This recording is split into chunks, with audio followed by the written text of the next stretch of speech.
Hey everyone. Thought it would be important to comment given today's landscape of technology and the way that it is so deeply interconnected with our lives. First, I would like to say that if you've ever been an entrepreneur or you are an entrepreneur, you are much more likely to have a deeper amount of understanding of what the biggest Fortune 500 CEOs are actually going through. It's easy to critique people when you have never actually even operated a business. So, first of all, get behind their perspective and their eyes as we aim to architect a better future. It's important to take the moment to actually understand who these big tech founders are and their trajectories of how they even got to where they're at today. Their stories are very important about how they got where they are today. Actually, in many ways, their stories serve as the inspirational material for the next generation of founders that are 20 years old to make the future and build it happen. It's critical. So, first of all, take that moment to more deeply understand truly what it's like to both operate at that level and to have that many people that your company directly affects every single day, and also the trajectory of what it takes to get there. So, first of all, that. Second of all, I'd like to point out how Peter Thiel is famous for saying this, that if you are a monopoly, the number one thing you need to do is absolutely deny that you are a monopoly. So, similar with Rockefeller and Carnegie is same thing that's going on right now with Amazon, Facebook, Microsoft, Google, Apple. The biggest tech giants in the US and the biggest tech giants in China, there's a big difference here that we'll talk about in a moment. But their number one objective is to literally vehemently deny that they are monopolies, no matter what, at all costs. Because as soon as you would say that, yeah, actually, given this specific niche of the sector, we absolutely have a monopoly, is a plummeting of the value of your organization. But all of them have embedded growth obligations, egos, EGO, embedded growth obligation. Eric Weinstein's been very passionate about teaching us about that. And it's very true that even given back 100 years ago, Henry Ford, whoever you want to pick, all just had embedded growth obligations. They need to sell as much of what they are as possible to the world, period. And we need to collectively realize that it's actually potentially better to have different architectures in order for us to succeed with different styles of creativity, entrepreneurship, combinatorics to achieve these biggest goals, rather than specifically basically not giving a shit how we get to our end objective, whatever that telos may be, but likely recursive. But this is a very important point to keep in mind, that if we are going to be serious about the way that Fortune 500 companies affect, especially in the technology age, our lives, we need to take a deeper perspective on what's actually going on. And the same thing's true right now. Let's go to this point with the US and China quick. One thing to absolutely embed and never forget is that we live in a country in the United States where even in just the last less than 250 years, we have maintained some sort of a code of law which makes it so that the biggest technology companies in the world have to have a congressional hearing. Just let that sink in for a moment. The fact that we even have open dialogue between our government and technology committees and antitrust laws, the fact that we even have that and that these tech CEOs have to attend and have to have discourse is extremely important. So never forget that we actually have that. That is very important to remember. That is literally dialectic. That is the discourse that the United States is famous for. The fact that we can actually get the biggest companies to come and speak to Congress about the future trajectory of what's going on. Now, whether or not actually breaking them up like we did with Rockefeller and oil and is a good idea or not is extremely complicated. And we don't even know the downstream effects of such things. We know that what happened with Rockefeller is now we have a bunch of massive oil companies that are still flourishing today. Now, should they be innovating into fields like nuclear fusion at faster rates? Absolutely. Is the same true if you broke up Facebook or Apple or Amazon or Google, that the little broken up subsidiaries would, after a period of 5, 10, 25 years, even still be around or not? Who knows? Is it better to do so? Very complicated. This is where a center for economic simulation would actually be a very good choice.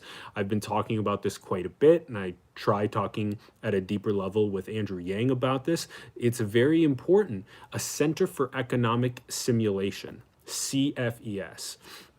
And what you would do with that is you would do things like try to model it out. What would happen to the United States economy if you were to break up an Apple or a Facebook or a Google or an Amazon? What would actually happen? And you can actually create simulations, economic simulations of these things. Just like you could create an economic simulation if you taxed every single Wall Street transaction at 0.5%.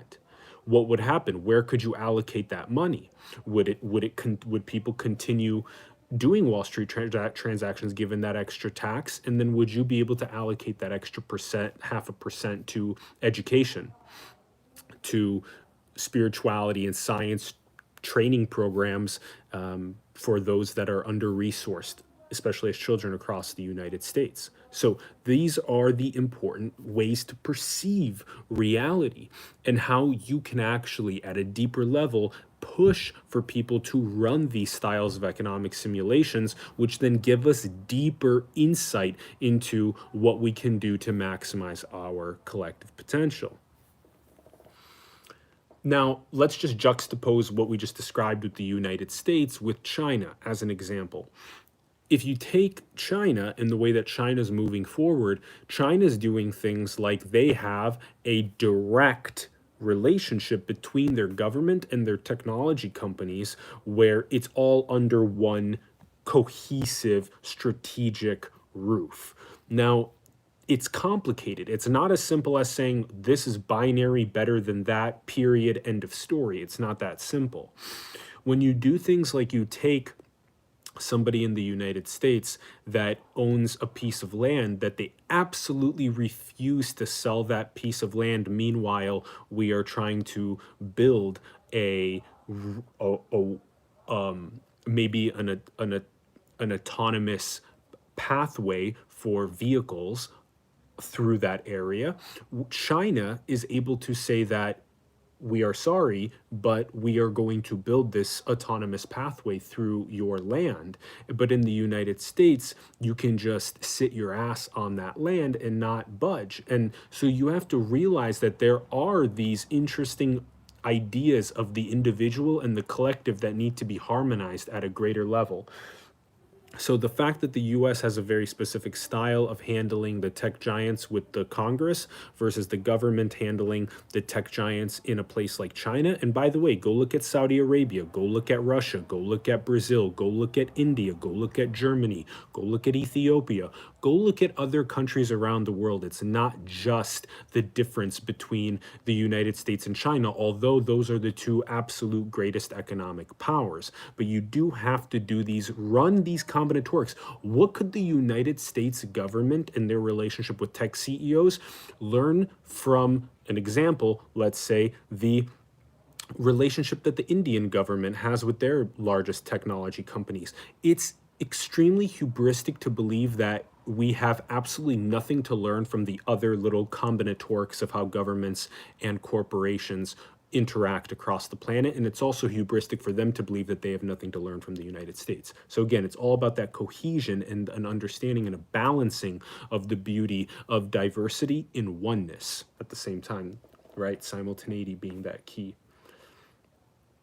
Ultimately, it's about these data silos as well. We have to remember that at the end of the day, it's going to be a opening of the data silos. It's going to be an inclusive stakeholding as well.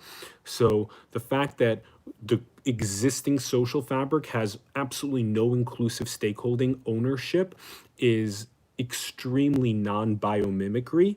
And because of that, we're experiencing a lot of the issues given wealth inequality, given the absolute extreme allocation of all new income to the top 1%.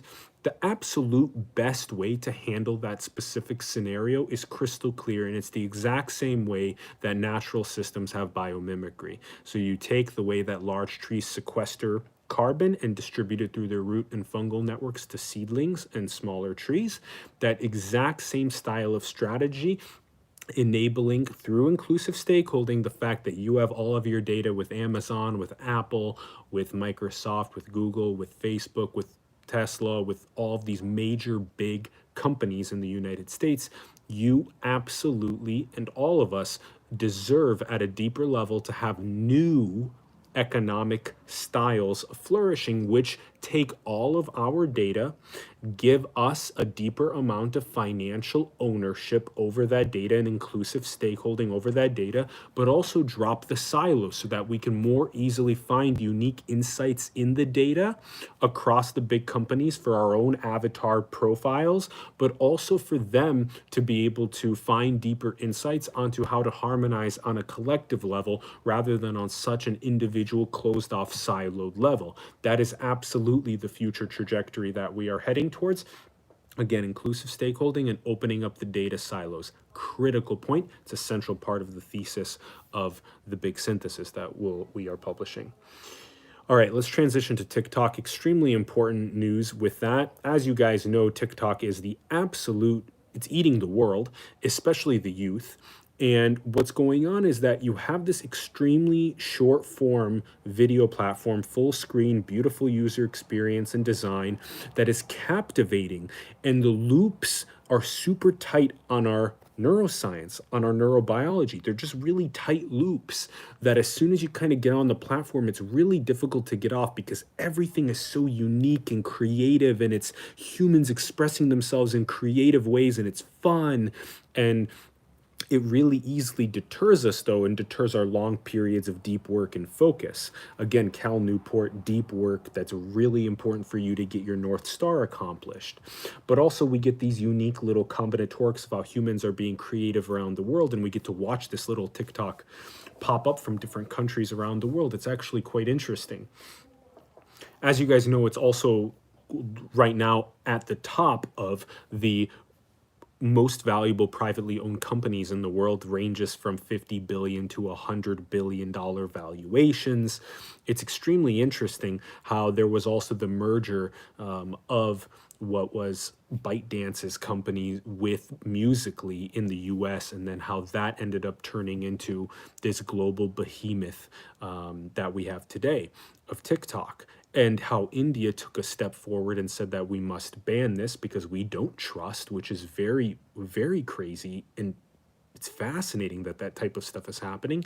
And the same thing with the United States stepping up and saying that, no, we also don't trust. The fact that we don't trust each other across the planet is actually extremely deteriorating for our spirit collectively. It's extremely deteriorating. We will only figure this out at a deeper level within the next couple of years and decades when we realize how much we don't trust one another and how moving forward we are going to have to trust one another at a deeper level. It's not to say that the United States, Microsoft shouldn't go and buy the United States side of TikTok and that the Beijing ByteDance should or should not sell it.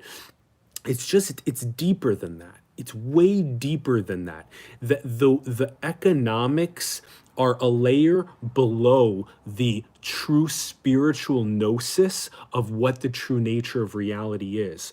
And the more that these major Fortune 500 companies, the presidents and congresses around the world, Silicon Valley, Hollywood, Beijing, all of these places in the world, the more that they go into the depths of understanding the kingdom of God within and the fact that we are all diversity in oneness and the true nature of reality, the less we'll have all of these issues come up in the first place.